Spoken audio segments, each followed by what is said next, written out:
Goeiedag en welkom terug by die oordeenking.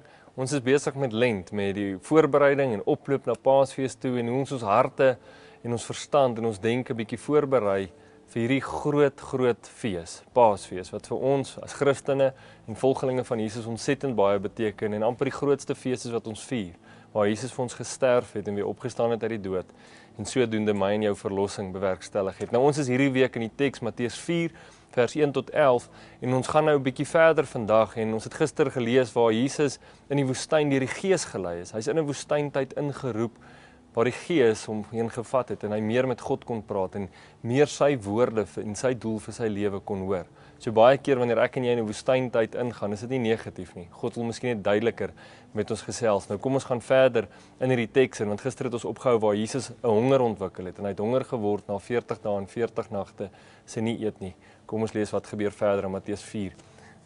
Die versoeker het toe gekom en vir hom gesê: "As u die seun van God is, sê hierdie klippe moet brood word."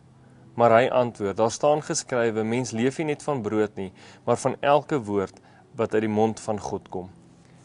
Jesus ontwikkel 'n honger na God. En die duiwel kom en hy kom versoek Jesus. Hy kom bied vir hom iets aan soos brood en hy sê vir hom: "As jy hierdie klippe in brood laat verander, dan gaan iets met u gebeur." Sien, die duiwel weet waarna honger jy. Hy weet wat jy soek en smag en dan kom gee hy jou verdraaiing daarvan.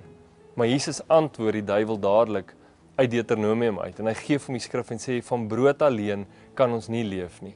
Jy moet vir die woord van God leef. Jy moet in hierdie woestyntyd van jou belangriker dinge as fisiese brood kry. Jy moet God se woord in jou hart kry, want dan gaan jy antwoord hê wanneer die duiwel vir jou dinge kom verdraai en anders kom aanbied.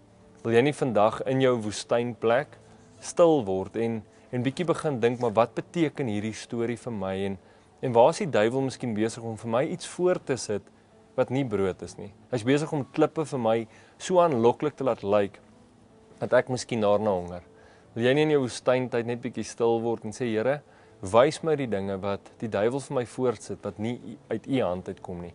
Want ek smag na u woord en u kennis en ek wil dit uit u skrif uitkry. Dankie en ons wil die Here vandag dank vir hierdie skrif, vir skrifgedeeltes waarop ons kan terugval en sodoende die vyand kan teëstaan. Kom ons bid saam. Hemelse Vader, ons is in ons woestyntyd en hierdie skrif kom waar Jesus versoek word deur die duiwel.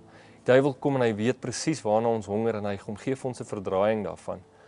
Here, elkeen van ons sit elke dag met versoekings iewers in ons lewe waar die vyand kom en iets voor ons neersit wat so aanloklik lyk. Maar dis nie wat ons eintlike honger is nie. Dis nie wat eintlik ons gaan vul nie. Net u woord alleen en u liefde kan ons vul.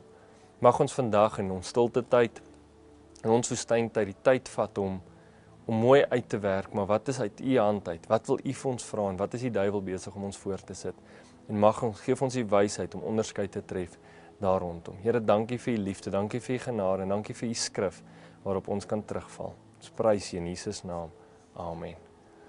Dankie dat jy ingeskakel het. Geniet dit daar in die woestyntyd en luister mooi na die woorde wat God vandag vir jou gee om jou te beskerm teen dit wat die duiwel vir jou voortsit.